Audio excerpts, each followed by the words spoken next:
علیہ السلام کے یارانے کا بھی احترام کرتے ہیں اور حضور علیہ السلام کے گھرانے کا بھی احترام کرتے ہیں، اور ہر گفتگو میں پیغام بھی یہی ہوتا ہے کہ جن کو حضور نے گنبد خضرا کا سایہ دیا ہے وہ بھی ہمارے ایمان کی معراج ہیں، اور جنہیں آقا نے چادر تطہیر کا سایہ دیا ہے وہ بھی ہمارے ایمان کی معراج ہیں۔ جو حضور کے مصلح پہ ہے وہ بھی شان والا ہے، اور جس نے حضور کا علم تھاما ہے خیبر میں وہ بھی شان والا ہے۔ جو حضور کے بستر پہ سویا وہ علی بھی اعلیٰ، اور جس کی گود کو بستر بنا کے حضور سوئے وہ ابو بکر بھی اعلیٰ۔ ایک مسلمان ہونے کی حیثیت سے ہم حضور کی ہر نسبت کا احترام کرتے ہیں۔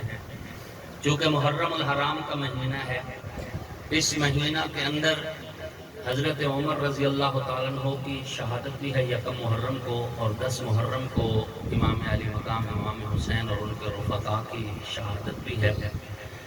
سیدنا امام علی مقام امام حسین رضی اللہ تعالیٰ عنہ ہماری آنکھوں کا نور ہیں، ایمان کا سرور ہیں، اور ہمارے ایمان کی بنیاد ہیں، جگر گوشہ رسول ہیں، سیدہ فاطمہ الزہرا کے باغ کا پھول ہیں، جناب علی کا خون ہیں، اور ہمارے ایمان کی معراج ہے۔ حضرت امام علی مقام امام حسین رضی اللہ تعالی عنہ کا مکہ سے نکل کر مدینہ سے نکل کر مکہ، اور مکہ سے نکل کر کربلا تک پہنچنا، اور یزید کے خلاف اعلان حق کرنا، ہم ہر وہ قدم جو امام حسین کا یزید کے خلاف اٹھا ہے اس قدم کو عقیدتوں کا بوسہ دیتے ہیں۔ یقیناً امام حسین نے جو قدم اٹھایا یہ منشاء نبوت ہے، چاہت رسول ہے۔ امام علی مقام جب سفر پہ روانہ ہو رہے تھے تو صحابہ کرام نے ان کو ظاہری حالات کی وجہ سے روکا تھا کہ آپ کوفیوں پہ بھروسہ نہ کریں، یہ بے وفا لوگ ہیں اور بزدل لوگ ہیں، اور یاد رکھنا جو بندہ بزدل ہوتا ہے وہ بے وفا ضرور ہوتا ہے، بلکہ ایک اور چیز لازم ملزوم ہے، جو بندہ بزدل ہوگا وہ کنجوس ضرور ہوگا، اور جو کنجوس ہوگا وہ بزدل ضرور ہوگا۔ کبھی کنجوس آدمی دلیر نہیں ہو سکتا، اور کبھی بزدل آدمی سخی نہیں ہو سکتا۔ اس پہ دلیل حضور کی حدیث ہے، صحابہ کرام رضوان اللہ تعالیٰ علیہ مجمعین موجود تھے۔ فتح مکہ کے بعد ایک موقع ایسا آیا کہ بعض جو دیہاتی لوگ نئے نئے مسلمان ہوئے تو انہوں نے حضور صلی اللہ علیہ وآلہ وسلم سے جو ہے مزید جو مطالبہ کیا کہ مال غنیمت میں سے ہمیں مزید دیجئے، تو حضور علیہ السلام نے فرمایا مال تو میں تقسیم کر چکا ہوں۔ تو انہوں نے کہا یا رسول اللہ ہمیں پھر بھی دیجئے، تو حضور علیہ السلام نے فرمایا جب میرے ہاتھ میں ہوگا تو تم یاد رکھو نہ مجھے کنجوس دیکھو گے نہ مجھے بزدل دیکھو گے۔ تو یہ حدیث بتاتی ہے کہ جو بندہ کنجوس ہو وہ بزدل ضرور ہوتا ہے، اور جو بزدل ہو وہ کنجوس ضرور ہوتا ہے۔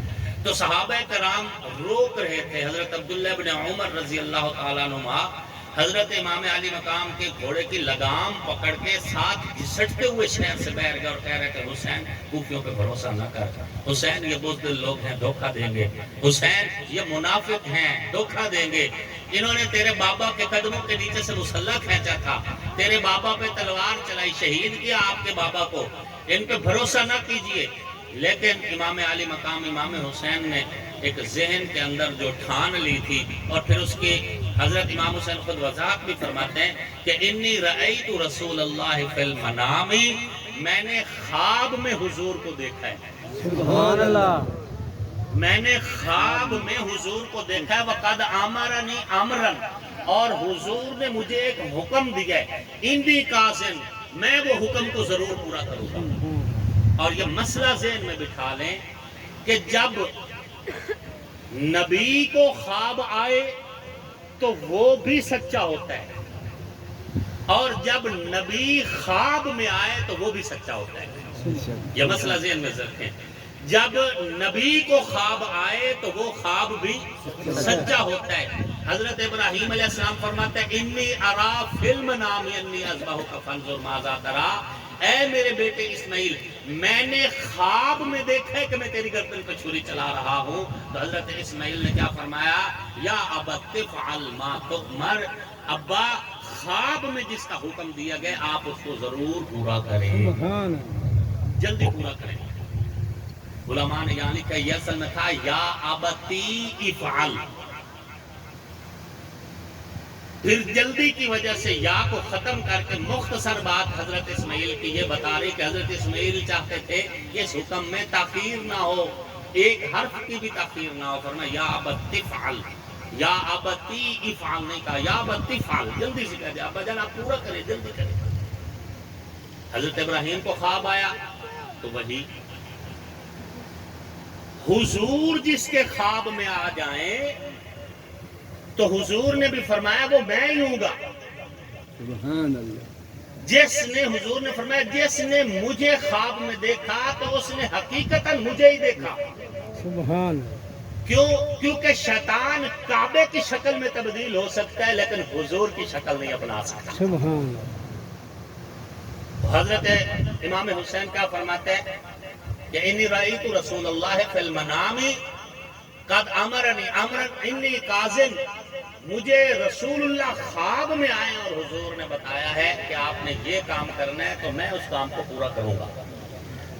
اسی لیے ہم کہتے ہیں کہ امام حسین سلام اللہ علیہ کا جو قدم بھی یزید کے خلاف اٹھائے ہر وہ قدم نبی کی منشا تھی اور مبنی بر حق تھا، اللہ، مبنی بر حق تھا، اور اس وضاحت کی ضرورت ہی نہیں ہے ایک طرف حسین ہو ایک طرف یزید ہو، ہم اس کا تقابل ہی نہیں کر سکتے، کہاں حسین اور کہاں یزید۔ امام عالی مقام امام حسین رضی اللہ تعالی عنہ، ان کی قربانی، اس کا مطالبہ ابراہیم علیہ السلام کے زمانے میں کیا گیا، یہ بات ذہن میں رکھنا۔ انی ارا فی المنام انی اذبحک فانظر ماذا تری، قربانی اللہ نے ابراہیم سے مانگی علیہ السلام، لیکن بیٹا مانگ کے واپس کر دیا، بیٹا مانگا اور واپس کر دیا، بدلے میں دمبا ذبح کروایا، لیکن جب دمبا ذبح ہو گیا تو اللہ کیا فرماتے ہیں فدیناہ بذبح عظیم، ہم نے بڑی قربانی کے بدلے میں اسماعیل کو واپس لوٹایا ہے۔ سبحان اب دمبا ہی تو ہے، دمبے کو بڑی قربانی اللہ کیوں فرما رہے ہیں؟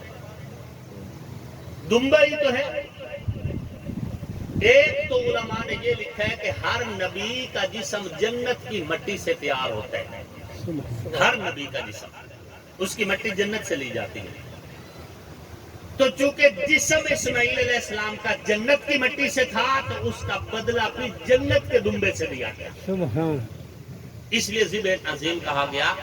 لیکن اس کی ایک خوبصورت تفسیر اور بھی موجود ہے، وہ یہ ہے کہ قربانی ابراہیم علیہ السلام سے مانگی گئی اسماعیل علیہ السلام کی، پھر اسماعیل علیہ السلام کو ذبح نہیں کروایا گیا، واپس لوٹا دیا گیا۔ کیوں؟ کیونکہ اسماعیل کی نسل سے محمد نے آنا تھا سبحان اللہ، صلی اللہ علیہ وآلہ وسلم۔ یہودیوں کو حضور علیہ السلام کی پہچان بھی تھی، پھر کلمہ کیوں نہیں پڑھ رہے تھے؟ صرف اس وجہ سے کہ حضور بنو اسماعیل سے کیوں آئے، یہی ایک اثر تھا، وگرنہ حضور کی آمد سے پہلے یہودی دھمکیاں دیا کرتے تھے عیسائیوں کو کہ ہمارا آخری نبی آنے دو، ہم تم سے لڑیں گے۔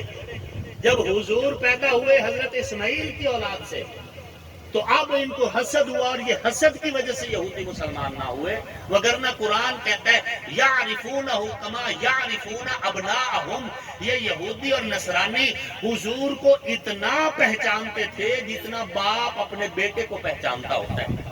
پتہ تھا کہ آخری نبی ہے لیکن ضد کی وجہ سے مسلمان نہیں ہوئے، کلمہ نہیں پڑھا حضور کا۔ تو چونکہ اسماعیل کے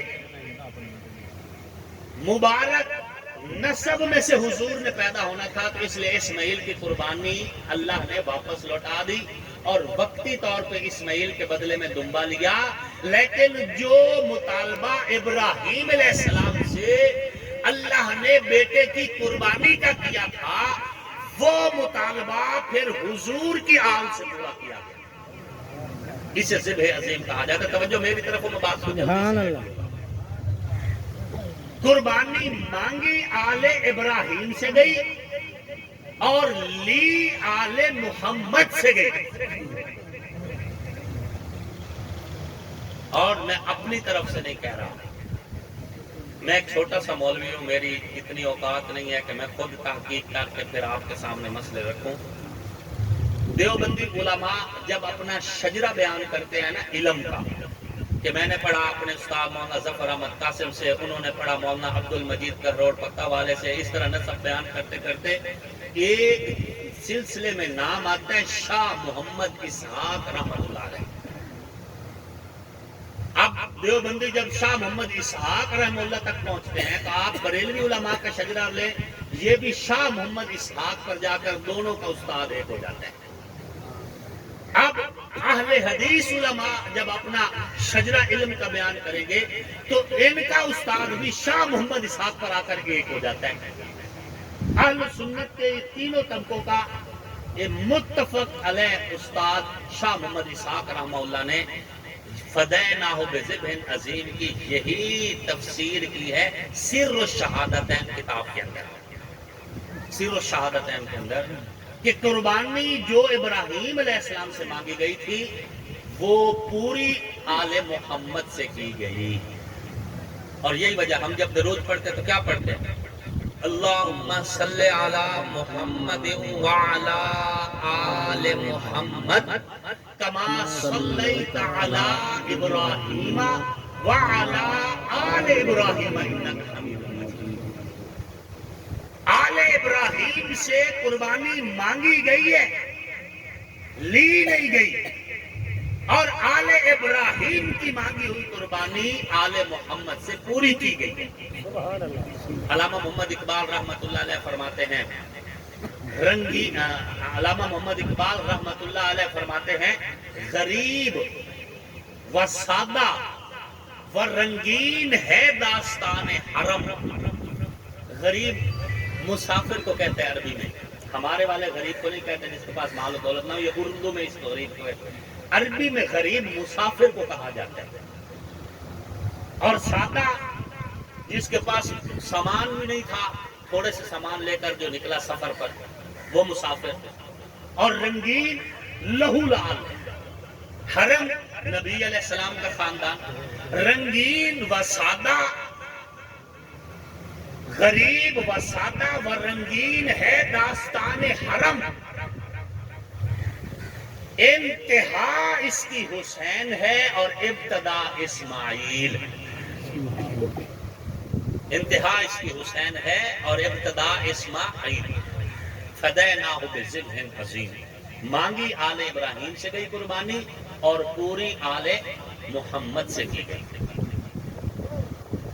اور حضرت امام علی مقام امام حسین رضی اللہ تعالیٰ عنہ جب وہ کرب و بلا کی طرف نکلے ہیں تو پورے شرح صدر کے ساتھ نکلے ہیں، پورے شرح صدر کے ساتھ.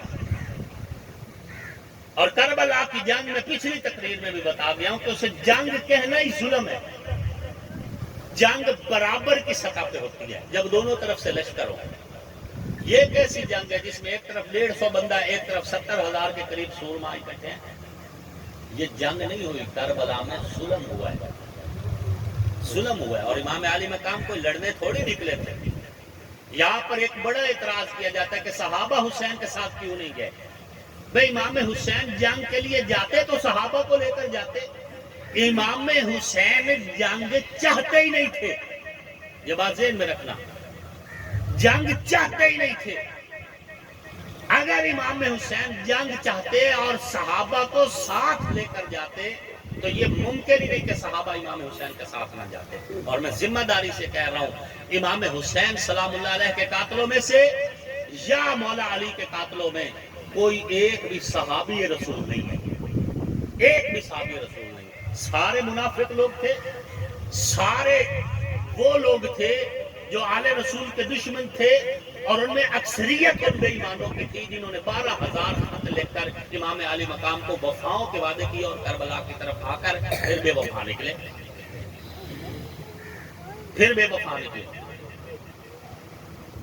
صحابہ تو روکتے رہے. حضرت عبداللہ ابن زبیر نے مکہ میں, آپ پڑھے, آپ دونوں طرف کی کتابیں پڑھے, حضرت عبداللہ ابن زبیر نے امام علی مقام سے کہا, امام صاحب آپ کے ہاتھوں پر میں بیعت کرتا ہوں, میرے ساتھ ہزاروں کا لشکر ہے, یہاں ٹھہر کے مکہ کو دارالخلافہ بنا کر بلاد عرب سے ہم مزید آپ کے جانثاروں کو اکٹھا کر کے اس کے بعد ہم یزید کے ساتھ پوری جنگ کریں گے. لیکن امام علی مقام نے فرمایا کہ نہیں, میں نے جانا ہے, مجھے حکم ہے, میں نے پورا کرنا ہے, مجھے ہے حکم اذان لا الہ الا اللہ. امام علی مقام جب شہید ہو گئے تو جتنے صحابہ کرام پھر بھی نہیں اٹھے. کون کہتا نہیں اٹھے؟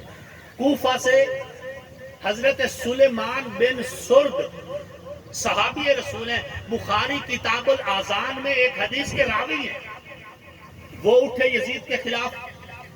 مکہ سے عبداللہ بن زبیر خود بھی صحابی ہیں, ان کے والد بھی صحابی ہیں, یہ اٹھے یزید کے خلاف. مدینہ سے عبداللہ بن مطیع اور عبداللہ بن حنظلہ دونوں صحابی رسول ہیں, یہ اٹھے یزید کے خلاف. اور مصر کی سرحدی علاقے واسط سے حضرت نعمان بن بشیر صحابی رسول ہیں, یہ اٹھے یزید کے خلاف. کون کہتے نہیں اٹھے؟ اور جب یہ پلیدی لشکر امام علی مقام کا سر مبارک قلم کر کے لے کر جا رہا تھا نا دمشق کی جانب, تو ان پلیدیوں کو ایک جگہ پر رات ہوئی.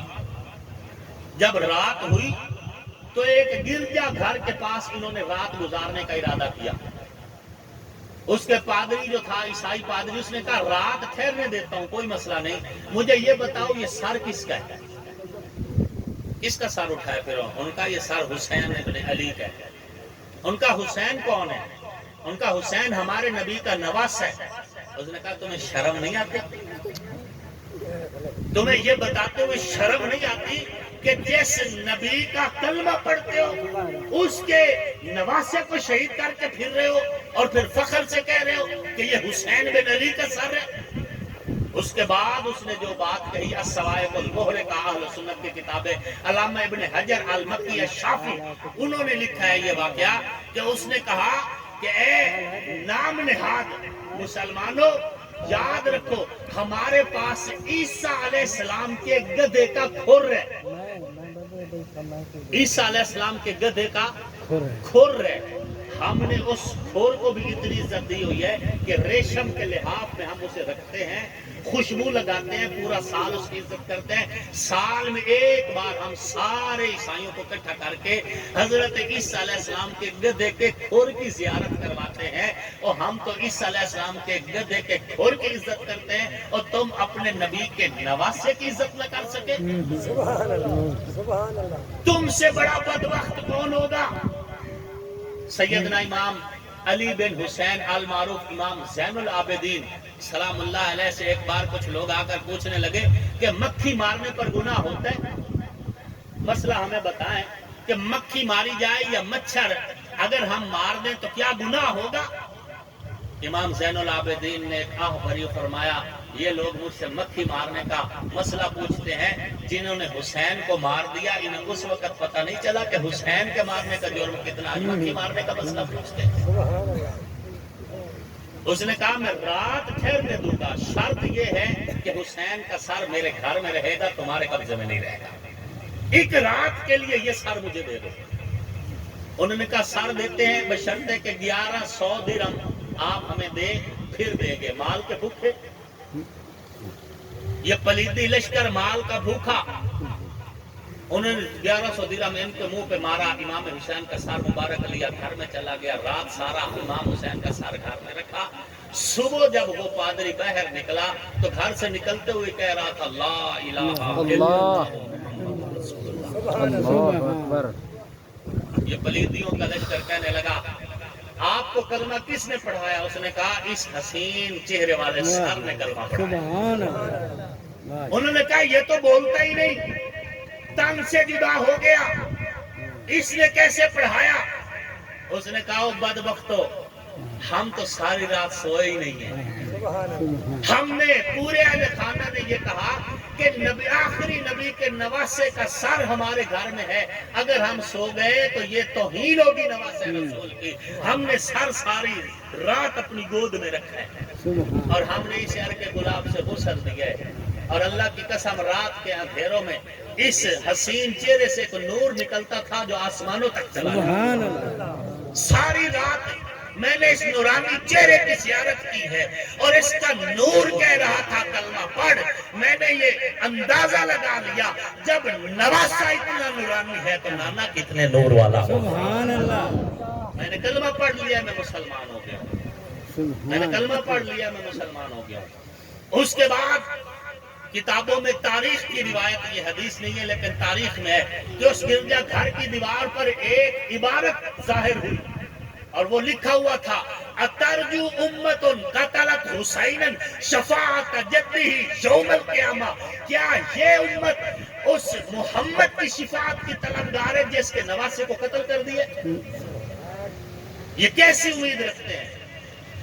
اور جب یہ پلیدی لوگ حضرت امام علی مقام کا سر مبارک لے کر دمشق کی گلیوں میں داخل ہوتے ہیں نا، تو لوگوں کو نہیں پتا کہ یہ کس کو لے کر آئے، نہیں پتا۔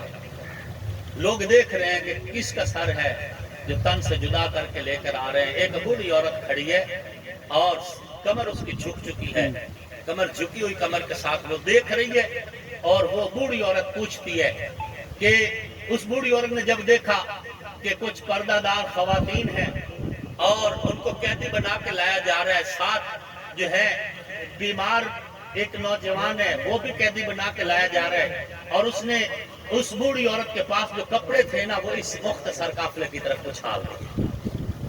جب کپڑے اچھالے تو سیدہ زینب نے پوچھا اے خاتون، اما جان بتا آپ نے ہماری طرف کپڑے کیوں پھینکے؟ اس نے کہا کہ بات یہ ہے کہ میں ایک وقت تھا مدینہ میں تھی اور میں خادمہ تھی سیدہ کائنات سیدہ فاطمہ الزہرا، سبحان اللہ سلام اللہ علیہ، ان کی خادمہ تھی۔ جب میں واپس آنے لگی تھی تو میں نے کہا تھا کہ مجھے کوئی وصیت فرمائے، تو حضرت سیدہ فاطمہ الزہرا نے فرمایا تھا اگر کوئی قیدی مسافر تیری گلی سے گزرے تو ان کی عزت ضرور کرنا۔ میں نے تو وہ اس کو پتہ نہیں بوڑھی عورت کو یہ کون ہے، پتہ نہیں یہ قافلے میں لٹے پٹے قافلے میں یہ کون جا رہا ہے۔ سیدہ زینب پاک نے فرمایا اے بوڑھی عورت ہم لاجپال گھرانہ ہیں، تم نے ہماری عزت کی بتا کیا مانگتی ہے ہم تجھے دعا دیں؟ اس نے کہا میرے لیے دعا کر دو۔ جب میں مدینہ سے واپس آئی تھی تو حسن اور حسین چھوٹے چھوٹے تھے اور ان کے چھوٹے ہونے کی عمر میں ان کی زیارت کر چکی تھی، میرا دل ہے دعا کرو میں حسن اور حسین کی زیارت بھی کروں اور زینب بن فاطمہ کی زیارت بھی کروں۔ تو سیدہ زینب نے فرمایا کہ اے بوڑھی عورت وہ خاندان ہم ہی خاندان ہیں۔ سبحان اس عورت نے جب یہ سنا اس نے کہا کہاں جا رہے ہو؟ کہا گیا فلاں جگہ پر تخت دمشق میں جا رہے ہیں۔ اس قافلے والوں سے یہ بوڑھی عورت لاٹھی ٹیک تو یہ بھی ساتھ ہی چل پڑی۔ جب وہاں گئی یزید کے دربار میں آل رسول کے ساتھ جب بدتمیزی کا لہجہ پیش کیا گیا تو یہ بوڑھی عورت وہاں پہ کھڑی ہوگی، اس نے کہا میں ڈنڈا ماروں گی تیرے سر میں، خبردار تجھے پتہ نہیں یہ خاندان کتنا اعلی ہے۔ تو یزید نے کہا اس عورت کا سر قلم کر دو۔ جب اس کا سر قلم کرنے کی بات چلی تو 10-12 حبشی نوجوان آگے بڑھے اور انہوں نے کہا خبردار یہ ہمارے خاندان کی بوڑھی عورت ہے، اس کا سر قلم کرنے کی اگر بات ہوئی تو ہم مقابلہ کریں گے۔ تو سیدہ زینب نے فرمایا اخبر جدنا رسول اللہ صلی اللہ علیہ وسلم کہ آپ کا حسین مقتول قتل ہو چکا ہے۔ آج بوڑھی عورت کے لیے تو حبشی نوجوان آگے آ گئے اور ایک میرا حسین ذبح ہو گیا، علی اصغر ذبح ہو گئے، علی اکبر ذبح ہو گئے، میرا پورا خاندان ذبح ہو گیا، لیکن وہاں پر ہم خاندان کا خاندان اکیلے کے اکیلے رہ گئے۔ یہ کیسے کس انداز میں بیان کی جائے یہ داستان؟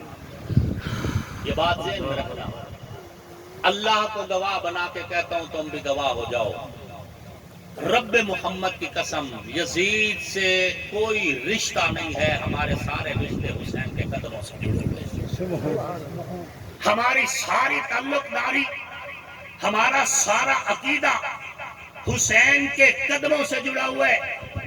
یزید اندھیرا ہے حسین روشنی ہے، اور میرے لیے حسین کی ذات کافی ہے، اگر پیروی کروں گا تو حسین کی، اور یاد رکھو جو جو قتل حسین میں ملوث تھا رب نے اسے دنیا میں بھی ذلیل کیا اور قیامت والے دن بھی وہ ذلیل و رسوا۔ یزید کیسے مرا؟ ایک باندری نے کاٹا تھا یزید کو، باندری نے، اور اسی بندریہ کے کٹنے کی وجہ سے یہ ذلت والی موت مرا۔ ابن زیاد مردود کیسے مرا؟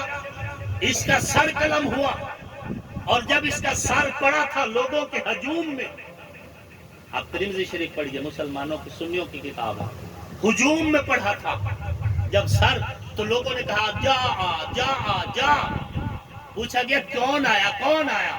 دیکھا تو ایک آئیدہا تھا جو مجمع میں داخل ہوا، اور ابن زیاد کے ناک کے راستے سے داخل ہوا، منہ کے راستے سے نکل گیا، اور اس نے یہ عمل ایک بار نہیں کیا، بار بار ناک سے داخل ہوتا منہ سے نکل جاتا، ناک سے داخل ہوتا منہ سے نکل جاتا، اور خولی بدبخت کا اندام بھی بہت برا ہوا۔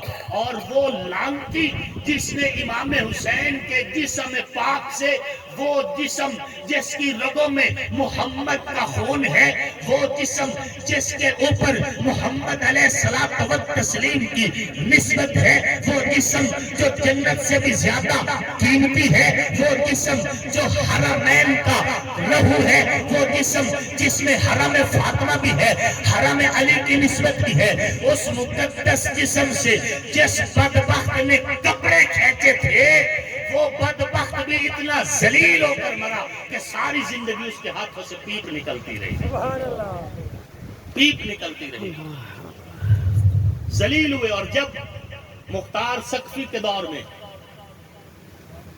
امام حسین کے قاتلوں کا پیچھا کیا گیا تو یہ چھپتے چھپاتے پھر رہے تھے۔ ان قاتلان حسین میں سے ایک بدبخت ایک جگہ پہ چھپتا چھپتا جا رہا تھا، ایک جگہ پر اس کا گزر ایک خیمے کے پاس سے ہوا، بھوک سے نڈھال تھا، پیاس سے نڈھال تھا، اس نے خیمے پہ دستک دی، اندر سے سیدنا امام زین العابدین نکلے، اس نے پہچان لیا امام زین العابدین کو، لیکن دل میں چھپا گیا، زہر نہیں کیا، کہتے پانی مل سکتا ہے؟ انہوں نے کہا مل جائے گا، انہوں نے پیالہ یہ جو چیز تھی برتن پانی کا بھر کے اس کو دیا، اس بدبخت نے پیا، اس نے کہا اور مل سکتا ہے، انہوں نے اور دیا، اور ملا اور دیا، یہاں تک کہ پیٹ بھر گیا۔ جب اس کی پیاس جاتی رہی تو سانپ کی آنکھوں میں پھر چمک آ گئی، سب پاندے پت کدی مت نہ بن دے، ہمیں چلیاں دودھ پلائیے ہو، ہاں جی، اس کی آنکھوں میں چمک آ گئی، کہتا ہے لگتا ہے آپ نے مجھے پہچانا نہیں، امام زین العابدین کو کہتا ہے لگتا ہے آپ نے مجھے پہچانا نہیں۔ صبر کا پہاڑ، خاندان نبوت کا اکلوتا وارث، حسین کی زندگی کا جانشین، امام زین العابدین تڑپ اٹھے اور تڑپ کے فرمایا او بدبخت، میں بھلا بھول سکتا ہوں اس منظر کو جب علی اصغر کا لاشا حسین کے ہاتھوں میں تھا اور میرے والد آسمان کی طرف دیکھ رہے تھے، بول نہیں رہے تھے، جب علی اکبر کا لاشا اٹھایا گیا، جب ابو بکر بن علی، عمر بن علی، عثمان بن علی، حضرت جعفر کی اولاد، حضرت عقیل کی اولاد، یہ سارے شہادتوں کی ایک داستان میرے سامنے تھی، میں بھلا بھول سکتا ہوں ننھے عبداللہ کی شہادت، میں بھلا بھول سکتا ہوں عباس علمدار کے کٹے ہوئے ہاتھ، میں بھلا بھول سکتا ہوں خیموں کو لگی ہوئی آگ، میں بھلا بھول سکتا ہوں حسین کا صبر، میں بھلا بھول سکتا ہوں حسین کے جسم پہ دوڑتے گھوڑے، میں بھلا بھول سکتا ہوں کربلا کا ظلم و ستم، مجھے کب بھول سکتے؟ تو یہ دشمن حسین کہتے جب آپ کو یاد ہے، پہچان ہے، تو مجھے پھر بھی پانی آپ نے کیوں پلایا؟ اتنا ظلم آپ کے ساتھ کیا، پھر بھی پانی پلایا؟ تو امام زین العابدین فرماتے جو تم نے کیا وہ تمہارے خون کا اثر تھا، جو میں نے کیا یہ حسین کے خون کا اثر تھا۔ کیا بات، سبحان اللہ، یہ حسین کے خون کا اثر ہے۔ علی اصغر، علی اکبر، محمد، قاسم، ابو بکر، عمر، عثمان، خاندان نام نبوت کے یہ پھول دین پر قربان ہو گئے، نام کی شریعت پہ قربان ہو گئے، سب کچھ لٹا کر ان پلیتیوں کے چہرے پہ کالک مل کے ان پلیتیوں کو رسوائی دے کر حسین زندہ باد کربلا میں بھی تھا، حسین زندہ باد آج بھی ہے، حسین زندہ باد کل بھی ہوگا، ہر دور میں حسین کی آواز لگتی رہے گی، منبر سے خوشبو حسین کی ہے، محراب سے خوشبو حسین کی ہے، خطیب کی خطابت کی خوشبو حسین کی ہے، ادیب کے ادب کے فن پارے حسین کے نام ہے، مصنف کی تصریف حسین کے نام ہے، شاعر کے شعروں کی بات حسین کے نام ہے، نقیب کی نقابت حسین کے نام ہے، مقرر کی تقریر حسین کے نام ہے، وائز نواز حسین کے نام ہے۔ دنیا میں جب بھی بات چلے گی تو دنیا یزید کی بات کرے گی، تو بات مرتبات کی چلے گی، جب بات حسین کی ہوگی تو بات حسن کے حسین کی بات چلے گی، محمد اور کی بات چلے گی، علی اصغر اور علی اکبر کی بات چلے گی، ابو بکر عمر اور عثمان جو بیٹے ہیں علی کے شہید کربلا ہے، جب ان کی بات چلے گی تو پھر جوانا بنگلہ کی دھرتی پر دیہات کے اس علاقہ میں یہ بات ضرور ہوگی کہ شاہ اسد حسین، بادشاہ اسد حسین، دین اسد حسین، دین بنا اسد حسین، سردار نداد دستر دست یزید، حقدار کے بنا لا الہ اسد حسین۔ کیا بات ہے، سبحان اللہ، زندہ باد حسین ہی ہے، بے شک زندہ باد حسین ہی ہے۔ حسین ہی ہے۔ اللہ رب العزت ہمیں ان مقدس ہستیوں کی پکی سچی غلامی نصیب فرمائے۔ آمین۔ اے اہل ایمان،